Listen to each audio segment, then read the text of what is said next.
All right. Good morning, Brooke. How are you? I'm great, Antoine. Thanks for having me. I'm so excited to be talking to you today. Everyone, this is Brooke Schiller. Did I pronounce it correctly? Yeah. Brooke and I met back maybe 5, 6 years ago when I was working at a sales enablement platform company. Brooke was brought in by the organization. Brooke is an expert coach, consultant, helping bring out the best in the executive team, which I was a member of at that time. Brooke has her own business. She's been doing this for about 15 years that we'll get into.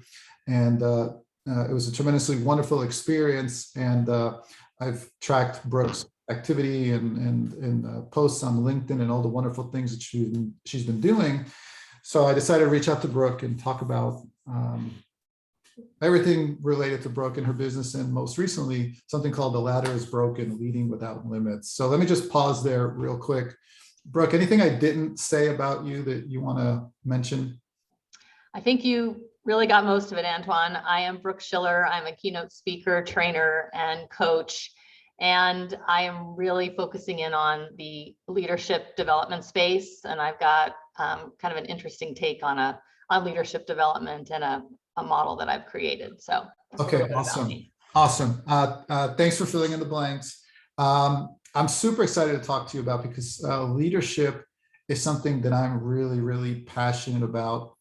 And I know this is your area of expertise. And as I mentioned, when we met, you were brought in to help the executive team, which I was a member of. And I really enjoyed the conversations we had in your coaching, and I really benefited from it. So I want to dig into that a bit more. But before we go there, I like to understand sort of who is Brooke Schiller? Like, what's your why? Why do you get out of bed in the morning? Well, when it comes down to what gets me out of bed in the morning, it really is about making an impact. And I've thought about this a little bit because I really like my bed and I really like my sleep. But to get me out of bed, I really want to know that I'm making an impact in the world, either through what I'm contributing and I'm helping others make an impact in the world. And whatever that looks like for them, that's what really gets me fired up is making an impact, having and feeling and seeing a deeper purpose other than what my title or my business card says.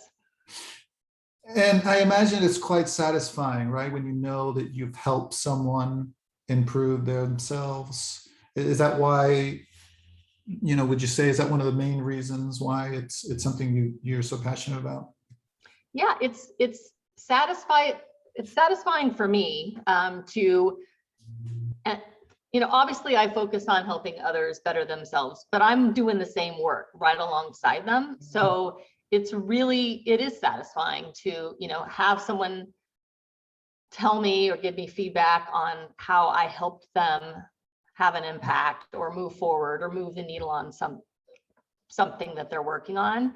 Yeah. And, also, seeing that development, as I said, I'm learning alongside them. So when we can both, have that synergy where I know I'm better for it and they're better for it, that's my nirvana.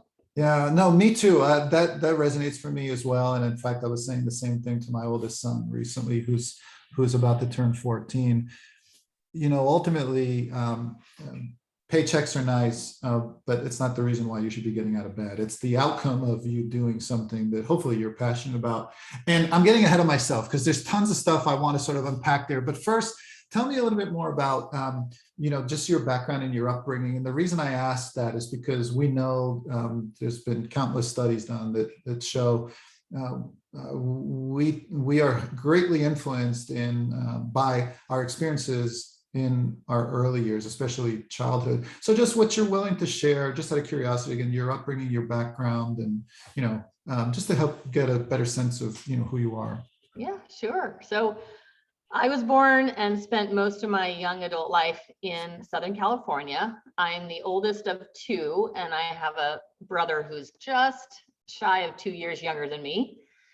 And when I think back to, my earliest memories, one of the things that I used to do as a child is and this was back in the day where we could walk out of our houses and walk around the neighborhood and our parents wouldn't really necessarily worry, but I would do that. And I would go around to the neighbors and knock on their door and say, hi, I'm Brooke, I'm here to play, or I want to get to know you. And so through that process, I met not only friends in the neighborhood, but there was a period of time where I met an older woman and her husband, who were probably would be my grandparents' age at the time. And I really connected with her, and she sort of took care of me. And it was this special relationship that I had with Mrs. Clark and her husband. And we would play the piano together, and she would give me cookies and tea. And I had this relationship with this really nurturing, supportive lady who lived just 3 doors down the street. And it wasn't for a while until my mom even realized that I had this relationship. Again, this was back in the 70s, so I'm dating myself. But when I think back to me as a person, I was the person who went out seeking for relationships and people I could connect with.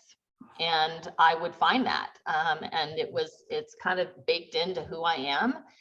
And, little did I know, but that's kind of who I am today. I mean, that's what I'm looking for in my friends, my relationships. What I'm helping clients do is, seeking out and developing those authentic, deep relationships. Yeah, that resonates for me as well. And frankly, I grew up in the 70s, so maybe we have that in common. So interesting. So you met, it sounds like you were an extrovert, you're meeting everybody and you hit it off with one of your neighbors. And I imagine you benefited from that sort of relationship. What are some of the most important values that you learned from her? I'm just curious, is there anything that you learned that has carried over and helped shape you all these years? Well, I think when I think about my values and how I espouse them today, and I think back to those examples or those experiences I was just saying, the things that come up for me are authenticity. So for me, that means being able to express my emotions, share my emotions, have a safe place to do that, and vice versa. So really being who I say I am, and those things align. So authenticity is one. And the other thing that keeps coming up for me is freedom. Mm-hmm. The idea that I could walk out of my house, meet new people on my own terms, have that freedom and ability to connect, to build a relationship, have the flexibility to go out and make those relationships on my own, separate from the more formal things like school or family. That really is something that has stuck with me to this day. The freedom and the flexibility to try things, to experiment. I think those are 2 big ones that really have sort of risen to the top for me over all these years. I'm with you when it comes to authenticity. I find, however, though, that with a lot of people that I meet, not all obviously, that seems to be a challenge. Have you encountered that, and why do you think that is? Why is it so scary or elusive for people to be their true selves? It's interesting because I think I thought about authenticity as always being vulnerable. So I want to be vulnerable. I want you to be vulnerable. And that was the definition. Mm-hmm. And what I'm starting to realize is authenticity isn't necessarily being vulnerable, sharing our feelings or emotions. It can look different for different people. And I have, and I continue to seek out friendships and, work relationships where we can be ourselves. But I have, to your point, encountered people who were like, I'm not really comfortable talking about those kinds of things. I did a Zoom call with some of my girlfriends at the beginning of the pandemic where I gave them each sort of a provocative question, and we had to talk about ourselves and each other. I thought it would be fantastically fun because it's right up my alley. But some of my friends, they participated, but later told me, I wasn't sure I wanted to do this. And I appreciate you creating the space, the container, the environment for me to be able to do it Yeah. and feel okay about it. So I think it depends on the person, and I've really started to reshape or rethink my definition of authenticity. It's not always feelings and emotions, but it's about being able to say whatever you're comfortable saying and creating an environment where that's welcomed and drawn out comfortably. Interesting. So again, authenticity really resonates for me. It's frankly one of the values that I share. I'll tell you what it is for me, and I just wanted to get your opinion. Tell me if you've seen this before. I'm sure you have, but I'm just curious to hear your opinion. For me, as an example, like I have fully sleeve tattoos on both arms. And I remember there's a time in my life when I worked for a certain employer, I felt like I had to cover up. I had to wear long sleeve shirts and a tie and a jacket, and I was afraid to sort of show. And I don't believe I was being my true authentic self. I was somebody else, or pretending to be somebody else for fear of revealing, what my tattoos meant about me. And then I got to the point where, I don't know why, but I finally got to the point where I was like, screw it. I don't want to work anywhere that doesn't accept me for who I am. So I'm going to wear t-shirts and jeans all the time. Or not all the time, but most of the time. And it's quite a relief, I think, is the word I would use. So I'm just curious, is that an example of what you mean perhaps by authenticity? Not pretending to be somebody else?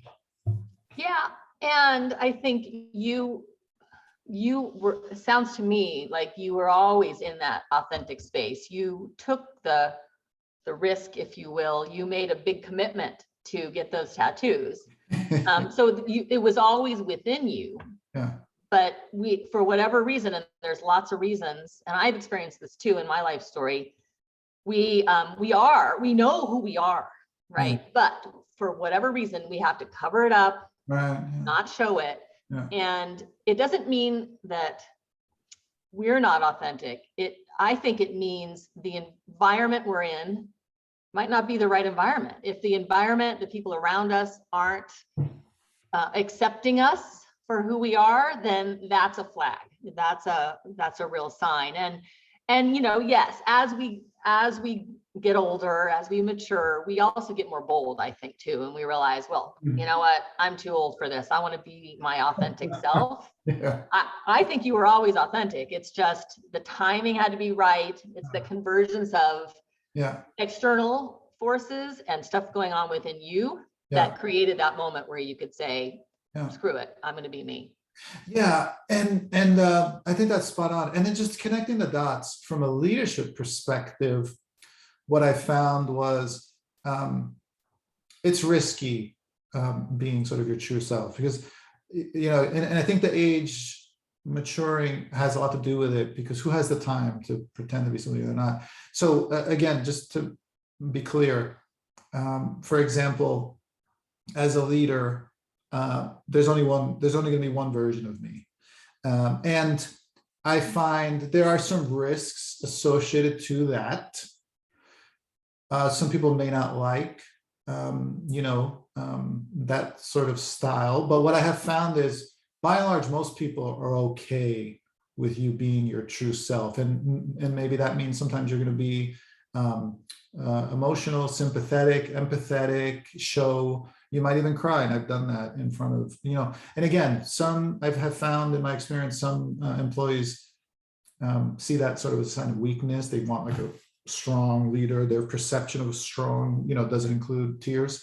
But again, I've found, more than 90% of team members have appreciated the authenticity.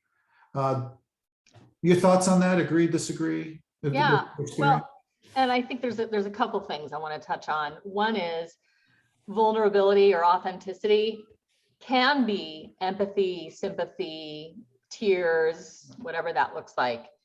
It also can be being bold, right? When stepping out and taking a risk and, having that, I'm going to come back to the word boldness, but that ability to say who you are, and know that there are risks, perhaps, and do it anyway.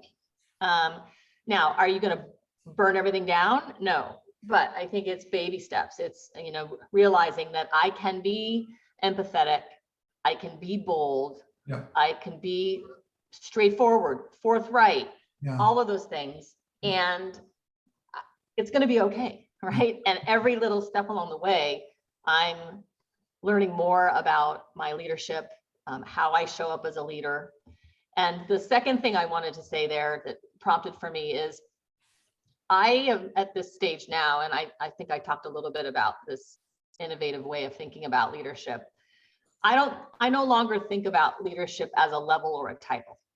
Okay. That's where the ladder is broken idea comes from. I think leaders, we're all leaders. We all are leaders. And not only is it good for us that we step into how do I want to show up? How do I want to impact the people around me? But it's good for the world, the companies we work in, and the people that we touch through our work. So it's a win-win if we all started thinking about ourselves as leaders, regardless of our title or our level. I love that. Totally agree. And I got ahead of myself. Let me just back up real quick. Just two things I want to touch upon before we dig deeper on the leadership in your business and leading without limits. Just out of curiosity, we talked about your background a little bit. Did you play any sports, as a kid or in high school and college? Just out of curiosity.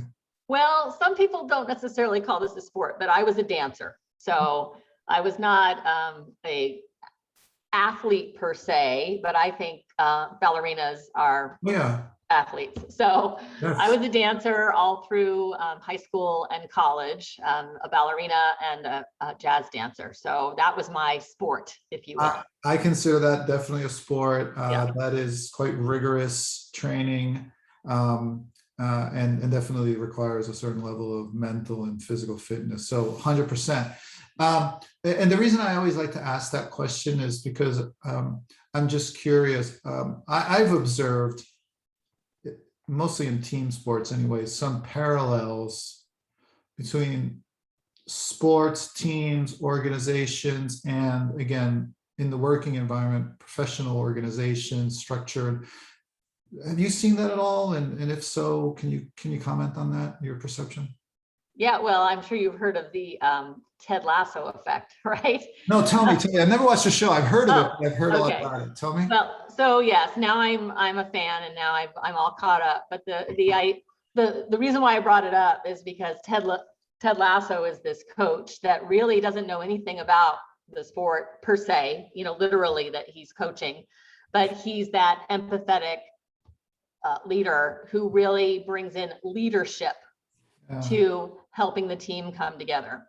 And when I think about, I have to draw on my dance background, but really it's both an individual activity and a team activity. So to come back to rehearsal, to come back to practice, when you are in pain, when you don't feel good, when you make a very, obvious big mistake or mess it up, it takes a lot of internal drive or internal awareness to know, how do I bounce back from that?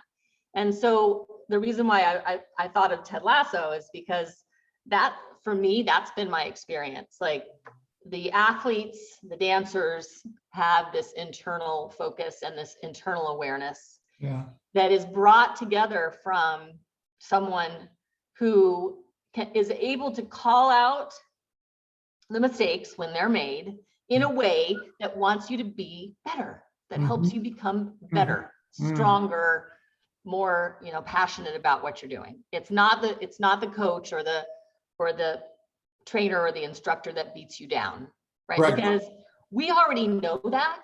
When we make a mistake or when we're not feeling great, believe me, we already know that. We don't need necessarily someone knocking it into our heads, but it's someone who can acknowledge and that mistake or whatever is going on and help you improve and draw it out of you. Yeah. Okay. Yes. I want to touch on that, but real quick, by the way, for anybody who doesn't know, Ted Lasso is a show on Apple Oh Plus, yeah, I think, and it's a comedy, and it's with Jason Sudeikis, I think. It is on my list. I'll get around to it eventually. yes. But It's a good watch. Yes. I've been told many times, so I'm going to have to watch it. But to your last point, if I understood you correctly, in my own words, what I would say is, again, as a leader slash coach, whether it's in sports, because I've been coaching my kids' sports teams, Sure. and again, being a leader in the workplace, I've always said the way in which you communicate something, in this case, coaching, feedback, criticism, the way in which you communicate it will have a significant impact on how that message is received by the other party. Right. So are you being critical and with the intention to sort of punish or to make someone feel bad, or are you sharing the feedback in a positive, constructive way, again, to help that person get better? Is that what you mean? Yes. Yeah. I know that there are a lot of sports out there. My son is crazy about football and wants to make recruiting in football his career. And so I realize in the football environment in certain areas, there is sort of this idea that, I've got to be tough. We've got to be tough. Right. And I'm not discounting that. I also know that, from my son's experience, what he remembers now as an adult were the times when the coach put an arm around him, or was that tough person on the field, but also was able to connect with him and really understand kind of what was going on in his psyche and his mind and in his heart. Mm-hmm. And that made him a better player and made him still love the game to this day. So I do think that is sort of the sweet spot, if you will, like someone who can be tough and strong, and who also can tune in to what's going on in themselves and the people that they're coaching and leading. Yeah. So it's interesting. You mentioned your children. I have two boys. You have more than one? I have a son who's 22 and a daughter who's 19. Yeah. Okay. So here's a question. And what reminded me, or made me think of it, is, my son, my oldest, is 13. He'll be turning 14. And I'm more than willing to coach him. The biggest problem is he is not willing to be coached. So I'm just curious. By you. Well, by me specifically. It seems like I have to pay other people to coach him. But in any case, yes. Let's talk about in the workplace.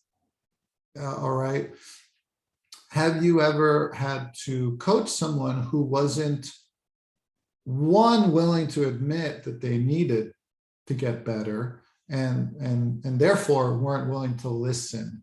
So, because, for example, like when you and I met, I was already at the point where I was very self-critical and admitted that I was far from perfect and that I needed help to get better. And I committed myself to getting better. But there was a time in my life where I would have not said that. I would have refused, and I would have made it. I would not have listened. So I'm just curious, have you ever encountered that in your what do you think that is, and what do you do to help overcome that? Yes, well, yes, I've encountered that many, many a time. And that's why I think one of the number one skills that someone needs to develop, and that I help people develop, is self-awareness. And the reason why I say that is, often, like you said in your example, it could be our kids, it could be someone close to us, it could be someone in the workplace. But if they are not ready, for whatever reason, we don't need to judge that reason, but we know it, right? So when our kids can't be coached by us, or when I encounter a client or a potential client that's not ready, that's okay. We don't need to do this right now. And I don't want to coach anyone who doesn't come there willingly, who was asked for it. I mean, I remember that about you. You were very, you were there, right? You were ready. But that person has to be aware that there's room to grow, and they have to be willing to do the work.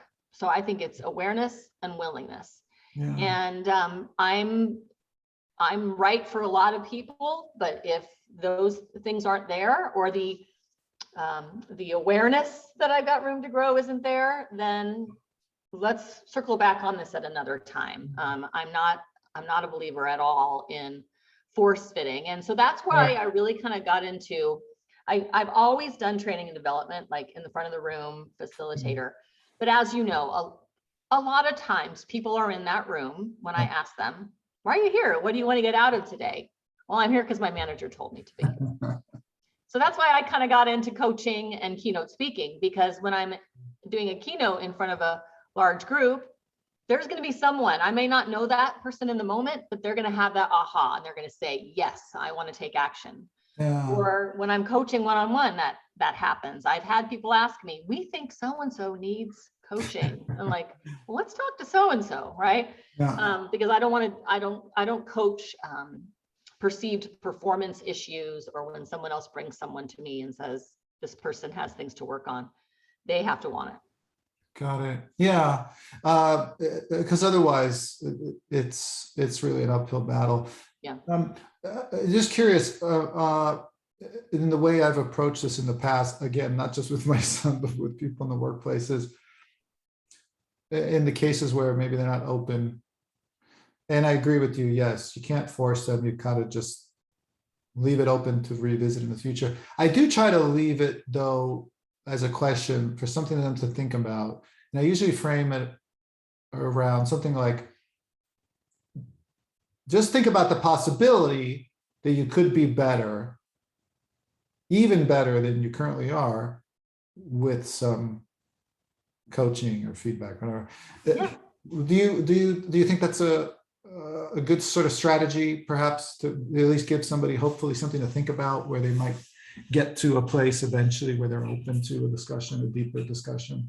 Yes. So absolutely. I love that approach. And I will also add, just because I teach this out in the real world doesn't mean I'm an expert in my own home, but I will say that I have learned that when I may have an idea of something I want to coach one of my kids on, or dare I say my husband on, but rather than saying, hey, let me tell you this idea, I now say, hey, what are you doing with regard to this? Or what are your thoughts on how you could approach that? Yeah. And then I know whether they're a blank slate, they're like, I have no idea, or, oh yeah, they actually do have some ideas. And that's how I approach my work professionally.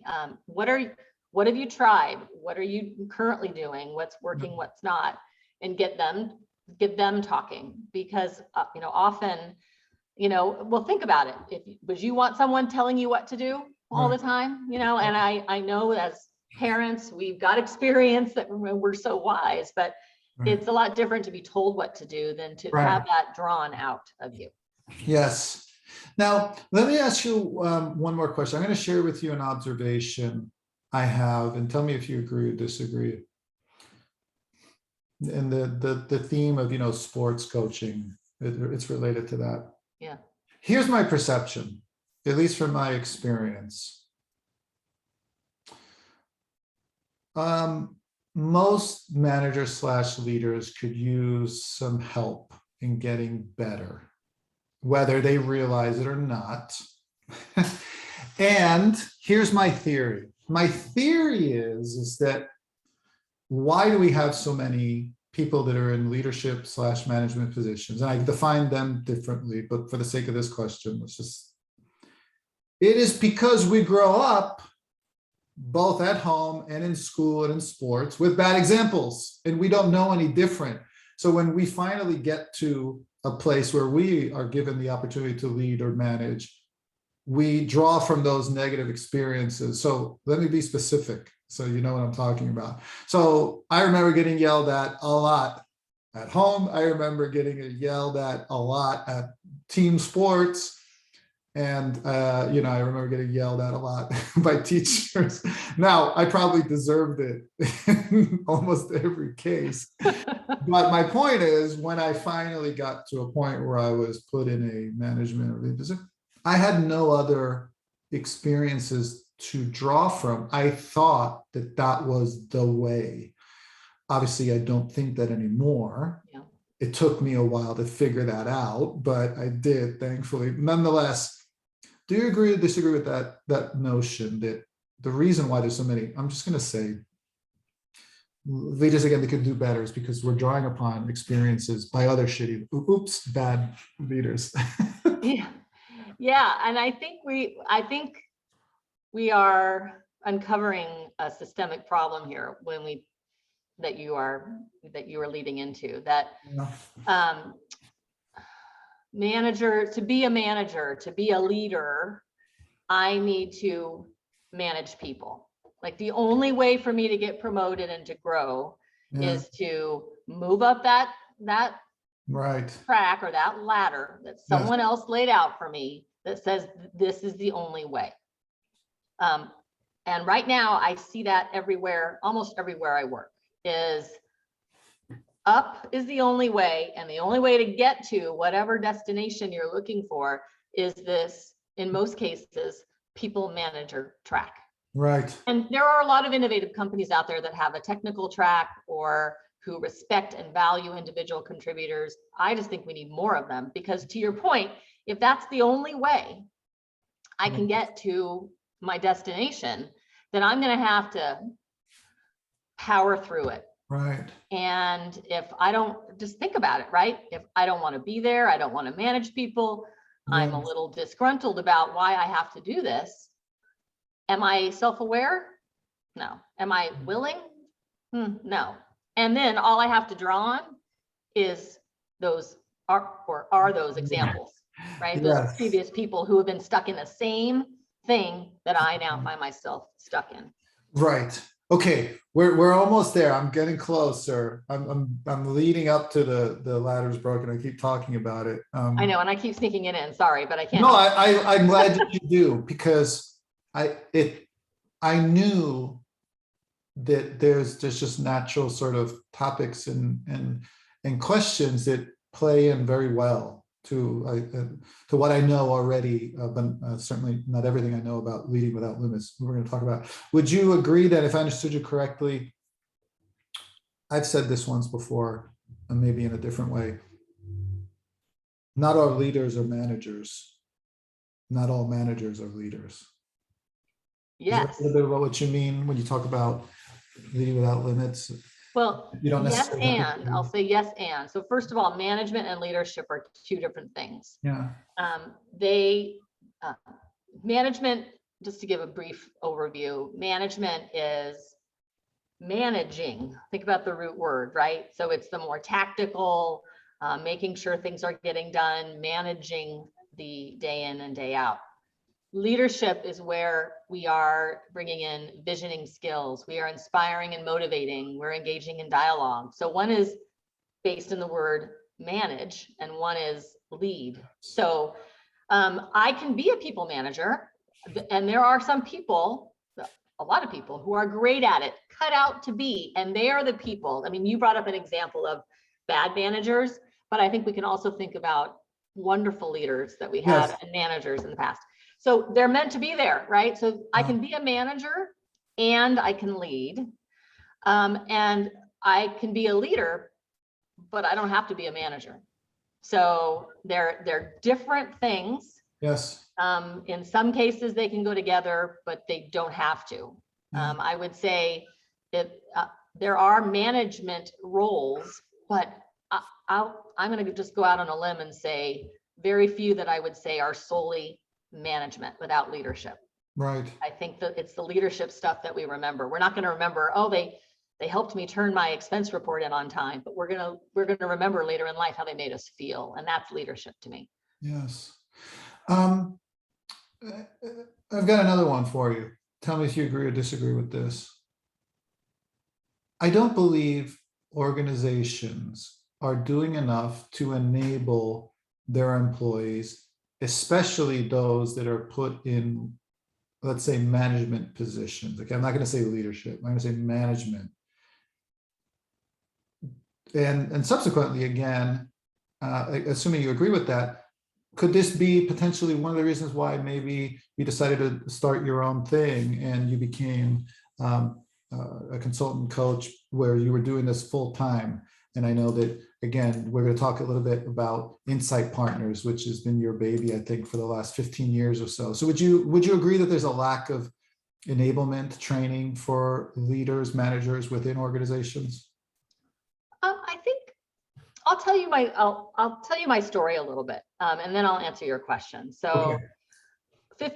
16 years ago, I had reached a title, a level, out of a lot of thought. How do I get to this title that I always wanted, which was Director of Learning and Development? I got there, and I was miserable there. I realized there were a lot of things I realized, but thinking about who are the people I'm surrounding myself with, what's the environment here? And you use the word enable. I'll use that same word, enable and empower. All along my career, even to that point, I kept realizing more and more about what I wanted to do. We started here today, what got me up in the morning, what I was passionate about.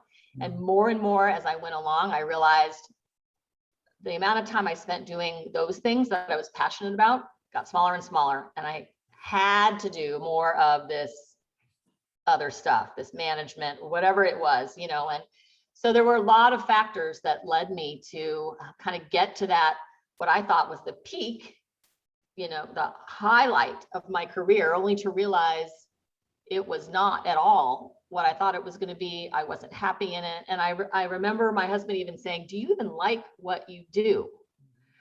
And that question still, 16 or so years still resonates with me, because I love what I do. I just wasn't in the environment Yes. to do it enough, to do it well. I wasn't enabled or empowered. So that's a little bit about my story to help kind of inform how I want to answer this question. I think there are a lot of programs out there on how to be a better people manager. Yeah. I've written them and facilitated them. In fact, that's kind of where this insight came to me over the last few months. Okay. Is in my time in front of classrooms and working with people, I kept hearing, well, are you going to teach my manager how to do this? This is great and all, but are you going to teach my manager? And I kept also hearing on the other side from the HR and my clients, like, we need a different program for every level in the leadership life cycle, from emerging leader to people manager to hypo. And I started thinking, I'm not sure that you do. I mean, I think we've made all these levels and all these different characterizations of leadership. And are we just muddying the waters? So I think there's a lot out there. I think there's plenty out there if you want to learn how to be a people manager. But I think what's missing is, how do we look really critically at that? Are the people managers in that room the right people? Do they want to be there? Right. Because it's an art. People management is an art and a science. And so if we spend some time focusing in on who are the right people, instead of it's a stop along the way to becoming who you want to become, Right. because often that's where we get the bottleneck, and people don't become who they want to become because they get turned off at that level. Yeah. Let's talk a little bit about your business, Incite Partners. I'm sharing my screen right now. Yeah. So you decided to leave sort of working for someone else to start your own thing about 15 years ago. It's called Incite Partners. You're the principal and founder, and where you're doing all of your services here, obviously around coaching and helping people get better. Outside of the content and what you're offering, just talk to me a little bit about what got you to the point where you're ready to walk away from working for somebody else or another organization, I should say, versus being the founder of your own organization. I imagine that may not have been easy decision to make and then to subsequently execute on. Can you just share that a little bit? That always fascinates me. Yeah, sure. So prior to actually taking the leap, I had been thinking about it for, I'd say, a few years prior to that point.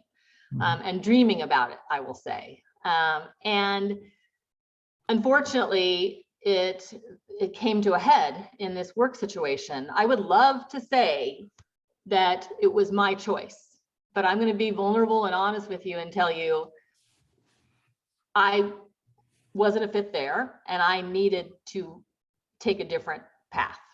Okay. So I was basically now in a situation where I'm like, all right, whether ready or not, I'm starting this consulting practice.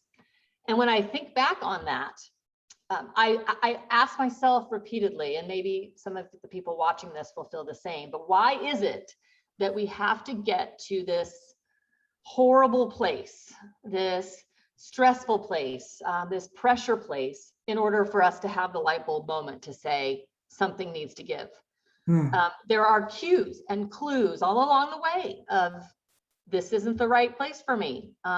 This isn't fueling my energy, and I call that intuition, right? But did I listen to that? I knew it, but I kind of put it away. I stuffed it away. And when we stuff things away, our inner desires, our goals, and our dreams, you think you're doing a great job stuffing it away, but it will come back and it will continue to keep knocking on your door until it slaps you in the face. And so that's really, in all honesty, what happened to me. So was I nervous? Sure. But was I excited?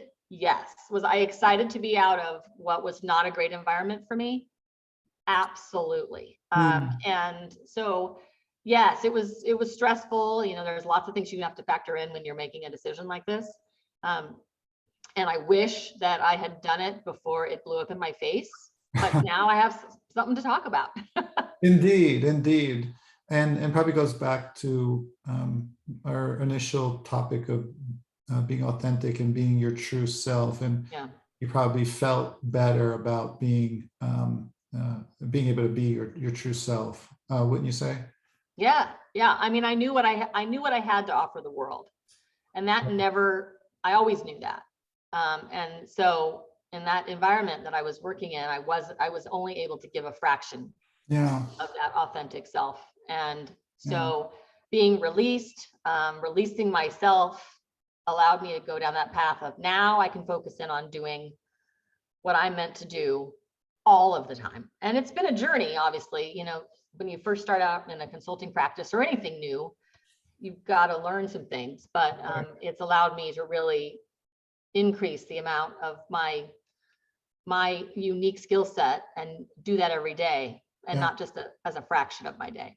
Love that. Brooke, I just want to do a time check real quick. There's still a million other questions I want to ask you, but I want to be respectful of your time. How are you doing? Can we continue here, or do we need to start wrapping up? I am good until 11:30 Pacific time. So I think I'm okay. Okay, awesome. Let's keep going, because I stumbled upon this when I was perusing your website. Great. And I really am curious about this. The 4 eyes of neuro leadership. I have never heard that term before. There's a link, looks like, to a talk you did. It's on YouTube at Chico. We're not going to look at that obviously right now, but let's just look at the 4 eyes. Okay, what are the 4 eyes? And then let's just talk about each one real quick, please. Yes. So I am affiliated with the About My Brain Institute.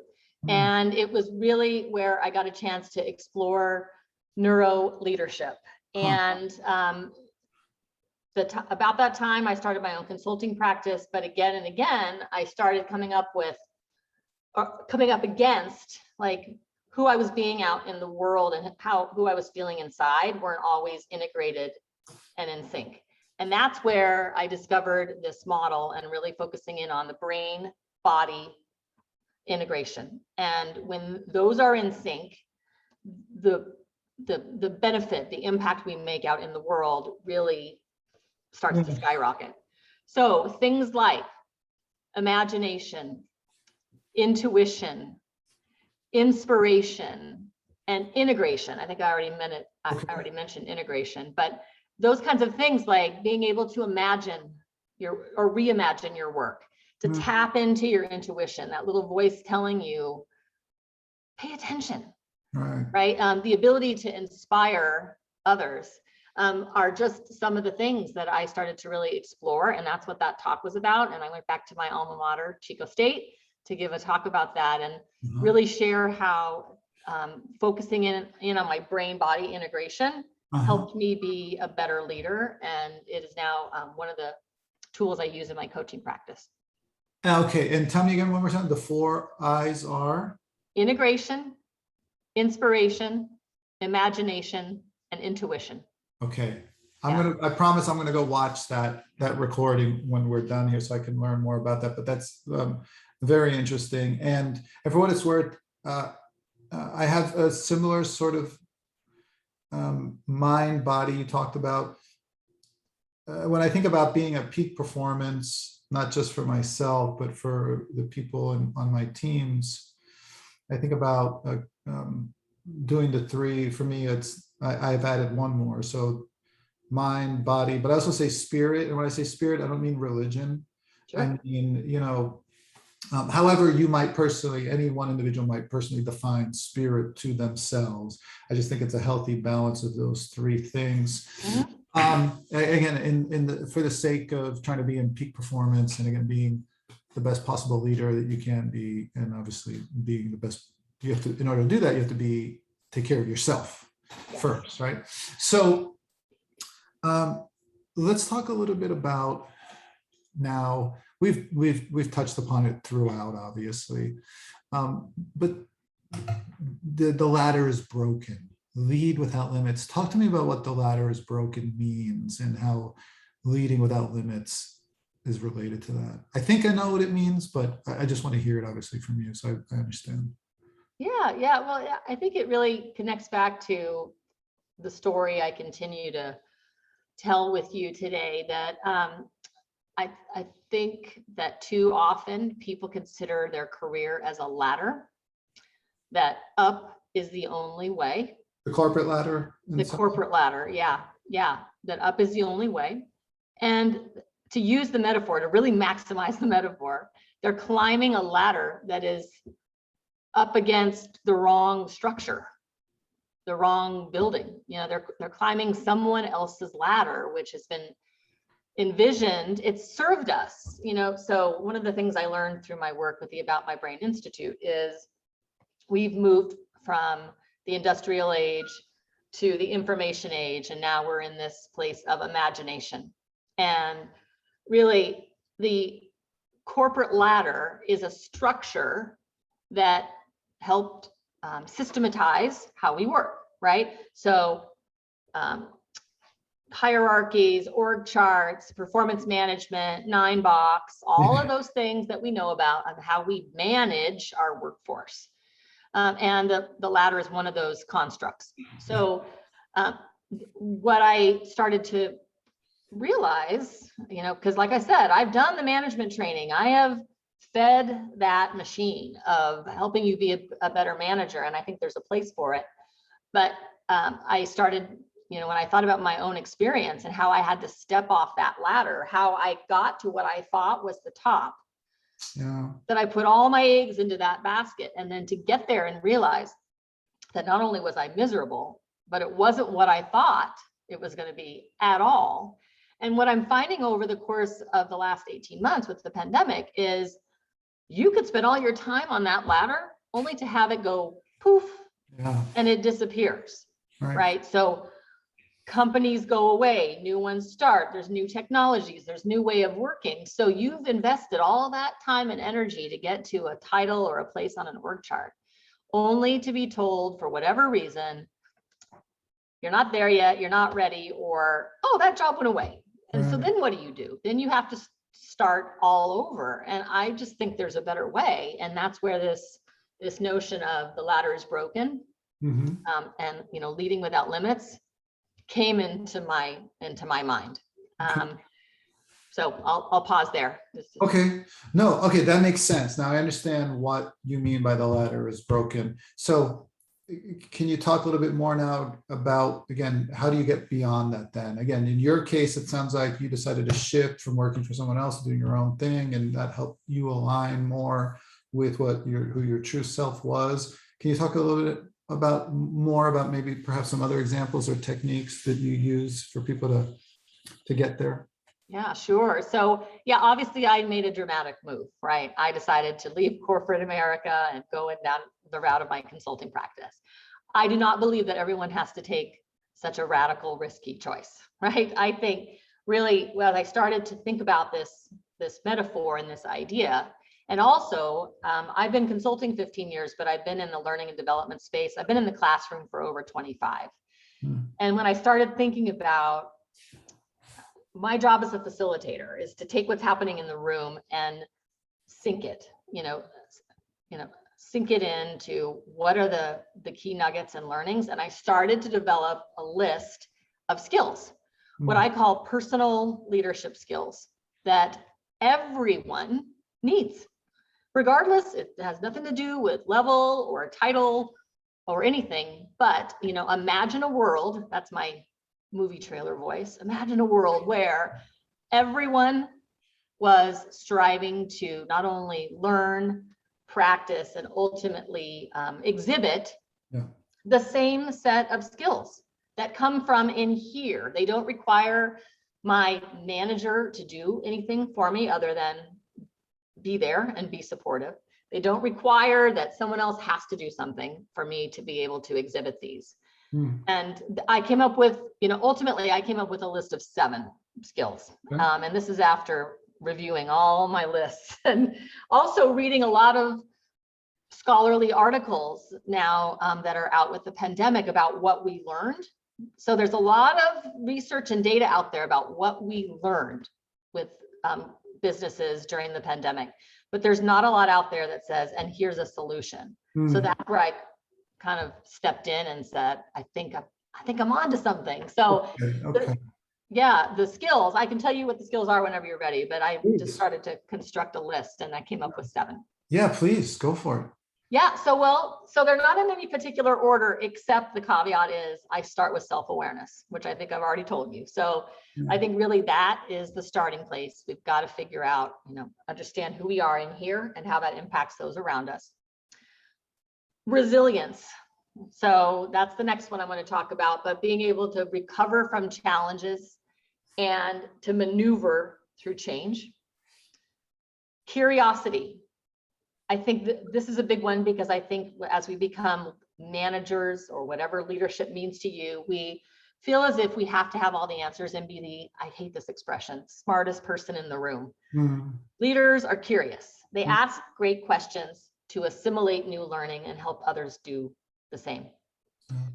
Nuanced thinking, that's my 4th. So nuanced thinking, again, I think we've seen this a lot in our world, where whether it's politics or it's the pandemic, but it feels like there's a this answer or this answer, right, left, right, wrong, yes, no. And the world just isn't like that. So I really have been working with clients to help them look at a problem for what it is, complex, that there's lots of things we need to factor in and what are some mindsets and skill sets to help us think of problems in a nuanced way. I'm putting the 5th one I'm putting together, inspiration and motivation. And the reason why I package those is inspiration comes from in here. I've got to find, and you've asked me lots of questions about this today, what fires me up. Find that, and then I can help motivate those around me. And they don't have to be people that report to me. I make an impact in the world, and that's how I share that. The next one is also a package. I call it initiative and accountability. So again, imagine a world where we all were empowered to take initiative and we were personally accountable for our piece of that. And I've had a lot of, to be honest, people ask me, well, doesn't somebody ultimately need to be accountable? Isn't that the leader? And I can see that, right? So I'm not asking people to throw the baby out with the bathwater, so to speak, but what if everybody was accountable for their piece and we were all doing that together? So that's why I put those together. And then the last, but definitely not least, is dialogue. Empathetic dialogue to help gain mutual understanding. So those are the 7. Wow. Okay. Perfect segue. Perfect segue. One of the things I spend a lot of time thinking about is the lost art of conversation and dialogue. And I think that because of technology, while phones and technology have brought us closer together, in a lot of ways, it's driven us apart. And we rely more on electronic communication versus the type of conversation that you and I are having right now. So just want to get your thoughts. Do you agree or disagree with that notion? And again, what are the reasons? That That again, I think that the lost art form of the open dialogue. Oh yeah, that it's a lost art form. Yes, It's yes. a lost art form, and that, and maybe it's a generational thing. Maybe some younger adults maybe see the world differently than maybe you and I do, that grew up in the 70s, for example, and before iPhones and Slack messages and all that. So just curious. I see. Okay. Yeah. Yeah. I see where you're going. Um, I think that there is so much information coming at us, right? And so many sources of data and information coming at us. And rather than sort of hunkering down into a point of view, we can take it for what it's worth, another piece of the puzzle. And do I think dialogue and communication is a lost art? I think it is when we mistake it, when we mistake talking as dialogue or talking as communication. We can get our voices in the room and, again, dating ourselves, but I'm sure you've heard this too. Get your questions ready, get your voice in the room, right? And there's also a great book on natural introversion called Quiet, where there's also a lot to be valued and appreciated from someone who's thinking and processing and wanting to be thoughtful about what they share and when they share it. So I think, I'm not sure it's a lost art, but I think there's so much now where we're talking or we're not even interfacing with humans. We're just putting one-way communication out there. I mean, I do a lot of this, and I'm sure, and we see it online. We're doing videos of ourselves espousing our points of view, but there's no one on the other end. And then the only way we get that is through their comments. And if we don't like their comments, then, oh my gosh, right? So I think the more we can spend in dialogue with someone where there's actually a human on the other end, which has been so refreshing about this conversation, we'll be able to come back around to that. I think it's salvageable, I guess, is the long story short. Yes, I do too, and I'm hopeful of that. And again, it's one of the most important values I'm trying to teach my older son. I think there's something else you said around that. What is the intent of the dialogue?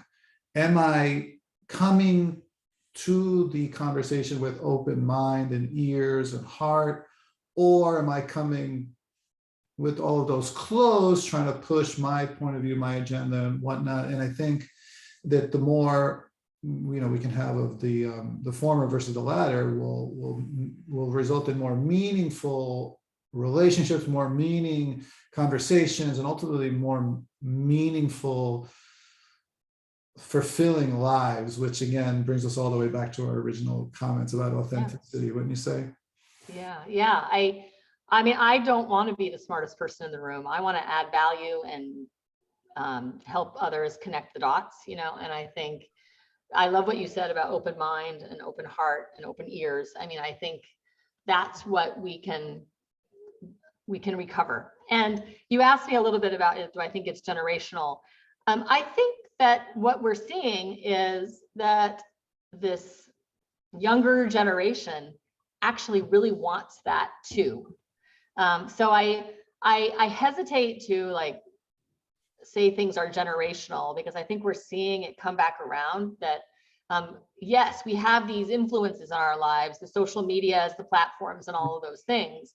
But I think what in my work, really doing the neuro leadership work, I'm finding the current current generation out there in the workforce, just starting out, hungers for these things. And I think when we think about and this is happening everywhere, but when we think about this phenomenon, the mass resignation, people are realizing there's more. I want more than what I'm currently experiencing, and I'm going to find it.